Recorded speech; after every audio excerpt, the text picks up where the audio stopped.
आज खान सर शायद अपनी जिंदगी के सबसे मुश्किल दौर से गुजर रहे हैं। खान सर को गिरफ्तार करने के लिए एसआईटी की टीम पटना और उसके आसपास के जिलों में दबिश दे रही है, लेकिन खान सर का कुछ अता पता नहीं है। कुछ न्यूज एंकर वाली कंट्रोवर्सी ने उनको सुर्खियों में ला दिया, तो दूसरी तरफ हाल ही में हुआ उनकी कोचिंग में हमला कई सवाल खड़े कर दिए। जिस शख्स ने कम पैसों में लाखों बच्चों को बेहतर शिक्षा दी और जरूरतमंदों की मदद के लिए कई सामाजिक पहल किए और हमेशा आम लोगों के साथ खड़े हुए नजर आए। चलिए हम आज आप लोगों को अपना ब्लड बैंक दिखाते हैं। और आज वही खान सर मुश्किलों के दौर से गुजर रहे हैं, लेकिन ये कोई न्यूज वीडियो नहीं है। इस वीडियो में हम जानेंगे खान सर की पूरी कहानी, एक आम लड़के से देश के सबसे पॉपुलर टीचर बनने तक का उनका सफर। जानेंगे उनके संघर्ष, विवाद और सफलता। इसकी जमानत नहीं होनी चाहिए। अरबों खरबों रुपए का इतने दिनों में इसने जमीनें खरीदी, मकान लिया, कहाँ से आया? और वो सच जो बहुत कम लोग जानते हैं। खान सर, जिनका असली नाम फैसल खान है, ये उत्तर प्रदेश के देवरिया डिस्ट्रिक्ट हटपर रानी एरिया के रहने वाले थे। इनकी बचपन में फाइनेंशियली स्थिति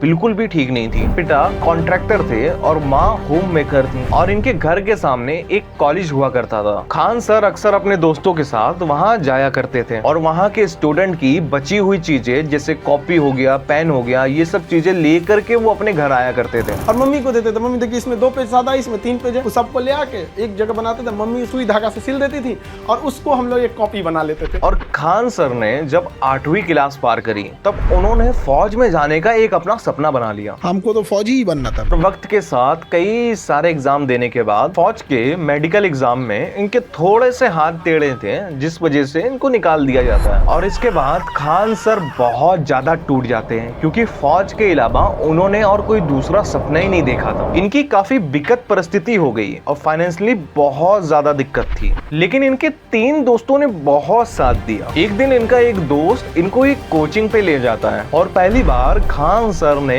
कुल 6 बच्चों को पढ़ाया और धीरे धीरे बच्चे बढ़ने लगते हैं और उनका नाम फैसल खान से खान सर रख दिया जाता है। लेकिन थोड़े दिन के बाद किसी कारण से खान सर उस कोचिंग को छोड़ देते हैं। नौकरी और करियर के लिए खान सर बिहार के पटना पहुंच जाते हैं और यहीं से उनकी कहानी की असली शुरुआत होती है। वो बताते हैं कि जब वो रूम एक किराए पर रहते हैं तब रूम वाला उनका आधार कार्ड देख के उनको बाहर निकाल देता है, जाति धर्म की वजह से। वो एक जगह काम से पहुंचते हैं, वो लोग उनके सामने चाय रखते हैं, फिर उसके बाद खान सर देखते हैं कि उन लोगों ने वो बर्तन ही अलग कर दिए। तो चाय पिए और उसके बाद जब गए तो देख रहे हैं कि वो बर्तन चेंज कर दिया कि भाई ये इनका बर्तन अलग, हमारा अलग। और काफी सारी मुश्किलों के बाद पार्टनरशिप करके उन्होंने कोचिंग चालू कर दी। उन लोगों ने तो सत्यानाश ही कर दिया। इस कोचिंग को 6 महीने कंटिन्यू करने के बाद उनके पार्टनर की नीयत सही नहीं थी। पार्टनर धीरे धीरे सब कुछ हड़प कर लेते हैं और लोगों ने ये हाल कर दिया खान सर का कि उनके जेब में केवल 40 रुपए बचे थे। ये हाल कर दिया लोगों ने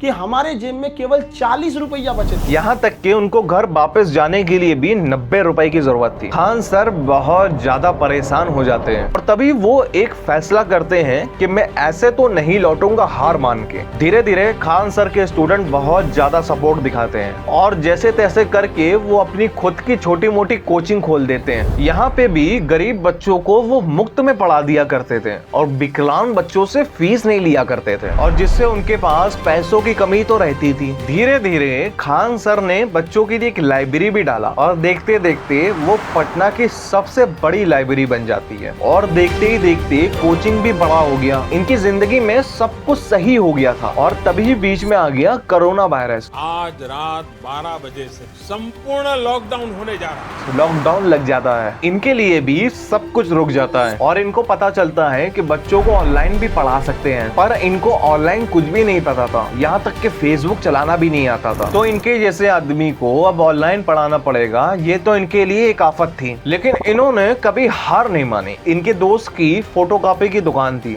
और वहीं पे खान सर ने ऑनलाइन पढ़ाना शुरू कर दिया और बहुत सारी दिक्कतों के साथ धीरे धीरे लोग इनको पसंद करने लगे। उनका पढ़ाने का अंदाज बिल्कुल अलग था। मुश्किल से मुश्किल टॉपिक को आम भाषा में समझाना उनकी पहचान बन गया और देखते ही देखते खान जीएस रिसर्च सेंटर के वीडियो वायरल होने लगे और धीरे धीरे वो इंडिया के सबसे बड़े एजुकेशन क्रिएटर में से एक बन गए। और खान सर के फेमस होने का एक रीजन था अफोर्डेबल एजुकेशन। एजुकेशन, जहां कई कोचिंग इंस्टीट्यूट लाखों रुपए चार्ज करते थे। और वहीं खान सर ने कम पैसों में क्वालिटी एजुकेशन देने की कोशिश करी और इसी वजह से उनको गरीब और मिडिल क्लास स्टूडेंट का टीचर भी कहा जाता है। खान सर एक आम परिवार से निकल के लाखों बच्चों की जिंदगी बदलने वाले हैं। इनकी जर्नी सिर्फ एक टीचर की कहानी नहीं है, बल्कि संघर्ष और मेहनत और जुनून की मिसाल है। देखो, उनकी जिंदगी में एक वक्त ऐसा था जब उनकी जेब में 40 रुपए बचे थे। अगर उनके पास 90 रुपए होते तो शायद वो घर लौट जाते हैं। और आज दुनिया जिस खान सर को जानती है, शायद उनका नाम तक के किसी ने ना सुना होता। लेकिन सफलता के इस सफर में विवाद और चुनौतियां भी कम नहीं रही। अंजना ओम कश्यप ने कहा, उसमें भी आजकल हो गए हैं